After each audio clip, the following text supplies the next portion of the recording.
Om Namo Bhagavate Vasudevaya. May the Lord परात्परम्यं Mahato महान्तं स्वरूपतेजोमय शाश्वतं शिवं कविं पुराणं पुरुषं सनातनं सर्वेश्वरं सर्वदेवैर्पास्यं सच्चिदानन्दरूपाय विश्वोत्पत्त्यादिहेतवे तापत्रयविनाशाय श्रीकृष्णाय वयं नमः। वसुदेवसुतं देवं कंसचाणूरमर्दनं देवकी परमानन्दं कृष्णं वन्दे जगद्गुरुं।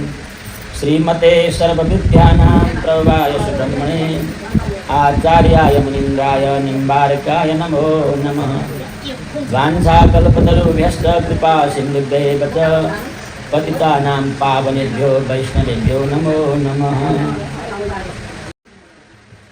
आराध्य परमाराध्य भगवान राधा सर्वेश्वर प्रभु का परम मंगलमय दिव्य चिन्मय सच्चिदानंद घन स्वरूप सुकोमल कमलमा हामी सबैले कोटी वन्दन गरौँ, प्रणाम गरौँ, नमन गरौँ। आराध्य हामी भगवानलाई किन नमन गर्छौँ भने भगवान सबैका नियमक हुनुहुन्छ।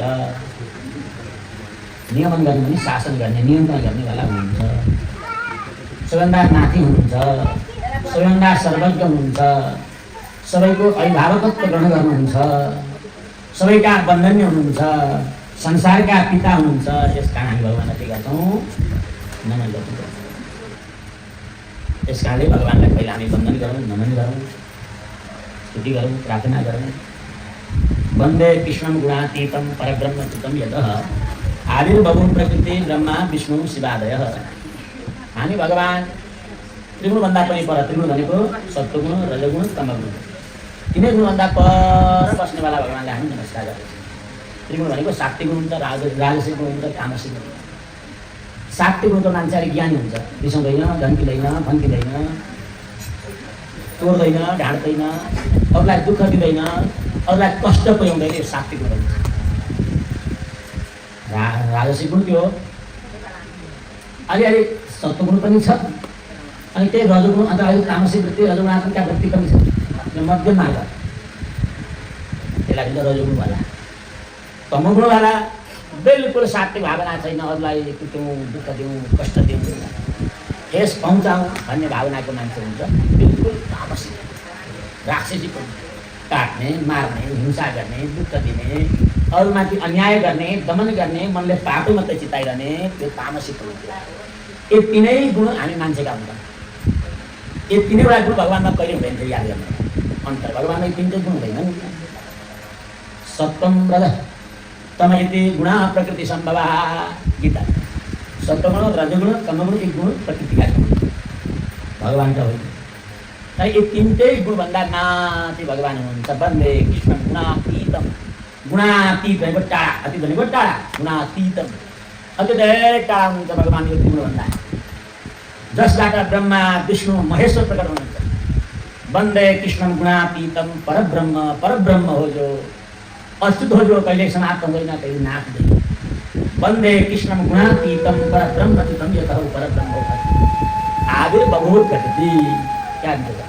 आविर्बभूव प्रकृति, जसबाट प्रकृति आविर्भाव हुन्छ। आविर्बभूव प्रकृति अनि के? ब्रह्मा विष्णु महेश्वर।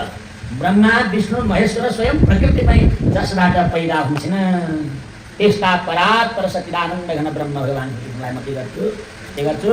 प्रणाम गर्छु, नमन गर्छु, वन्दना गर्छु। वन्दनाको अर्थ उसलाई झुक्नु, ऊ माथि नतमस्तक हुनु, उसलाई प्रणाम गर्नु, उसलाई वन्दना गर्नु। तपाईँ सर्वज्ञ हुनुहुन्छ, म अल्पज्ञ छु भन्ने भावना राख्नुको नाम हो वन्दना। जब वन्दनाको कुरो आउँछ दुईवटा वस्तु सामान्य हुनुपर्छ। जब वन्दनाको कुरो आउँछ त्यहाँ दुईवटा वस्तु शुद्ध खडा हुन्छ। एउटै वस्तुले आफैलाई वन्दना संसार नगर्दैन। अहिले हर शास्त्रमा सुरुमा वन्दना गरिन्छ, हर धर्म ग्रन्थमा वन्दना गरिन्छ, हर पुराणमा प्रारम्भिक क्रममा वन्दना गरिन्छ, हर वस्तुमा पहिला वन्दना स्तुति प्रार्थना हुन्छ। अनि जब वन्दनाको कुरो आयो भने दुईवटा छ भने के गर्नु पऱ्यो? जान्नु पऱ्यो। त्यस कारणले हर आचार्यहरू, हर धर्माचार्यहरू पहिला आफूभन्दा सर्वज्ञ परमात्मालाई वन्दना गर्दछन्। अहिले हामीले भगवानलाई वन्दना गर्नुपर्छ, वन्दना गर्नुपर्छ। अहिले हामीले पहिला भगवानलाई प्रणाम गर्छौँ। सर्वज्ञ भगवानलाई, सर्वज्ञ, सारा कुरो जाने, यस सर्वज्ञ सर्वविद, यस्य ज्ञानमयं तपः कठोपनिषद। भगवान सर्वज्ञ हुनुहुन्छ र सर्वज्ञ सबैका कुरा जान्नुहुन्छ। यस कारणले हामी भगवानलाई वन्दना गर्छौँ। अर्को कुरो यतोवा इमानी भूतानी जायन्ते, यी सबै संसारका प्राणी जोबाट पैदा यतोवा इमानी भूतानी जायन्ते येन जातानि जीवन्ति, जसबाट यो ब्रह्माण्डका यावत प्राणीहरू पैदा हुन्छन्, प्रकट हुन्छन्। सूर्य चन्द्रमा सौधाता यथा पूर्वमा कल्पे, पूर्व जस्ता थियो, पहिला जस्तो थिए, त्यस्तै अकल्पै भगवानले सृष्टि गर्ने। यो विभिन्न चिन्तनधाराहरू छन् संसारमा। हाम्रो वैदिक वाङ्मयमा पनि धेरै चिन्तनधाराहरू छन्, तर जो वैदिक वाङ्मयको एउटा सिद्धान्त छ, यो संसार पहिले पनि थियो, अहिले पनि छ, भोलि पनि रहन्छ। गीताको यही सिद्धान्त हो, भागवतको यही सिद्धान्त हो, ब्रह्मसूत्रको यही सिद्धान्त हो। कहिल्यै कसैको अस्तित्व समाप्त हुँदैन दुनियाँमा भन्ने सिद्धान्त वेदको सिद्धान्त हो।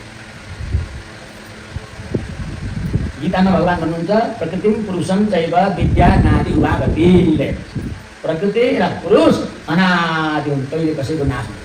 भगवान आफै भन्नुहुन्छ ममैवांशो जीवलोके जीवभूत सनातन।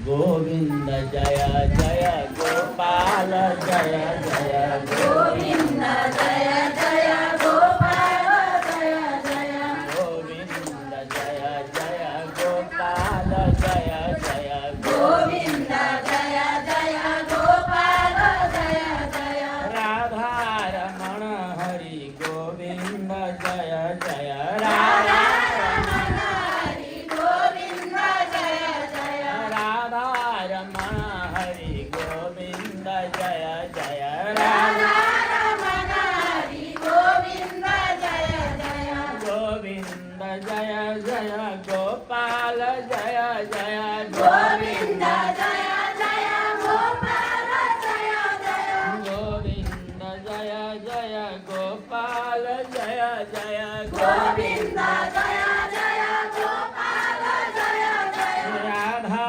रमण हरि गोविन्द जय जय राधा रमण हरि गोविन्द जय जय राधा रमण हरि गोविन्द जय जय राधा रमण हरि गोविन्द जय जय गोविन्द जय जय गोपाल जय जय गोविन्द जय जय गोपाल जय जय गोविन्द जय जय गोपाल जय जय गोविन्द जय जय गोपाल जय जय सीतारमण हरि गोविन्द जय जय सीतारमण हरि गोविन्द जय जय सीतारमण हरि गोविन्द जय जय सीतारमण हरि गोविन्द जय जय गोविन्द जय जय गोपाल जय जय गोविन्द जय जय गोपाल जय जय भक्तवत्सल भगवान को, राधा सर्वेश्वर भगवान को, भाष्यकार निम्बार्क भगवान को, वैदिक सनातन धर्म को, प्राणी मात्र को, संपूर्ण भक्तजनहरूको, वैदिक सनातन धर्म को, शङ्खमूल धाम को, समागत भक्तजनहरूको जय जय श्री राम।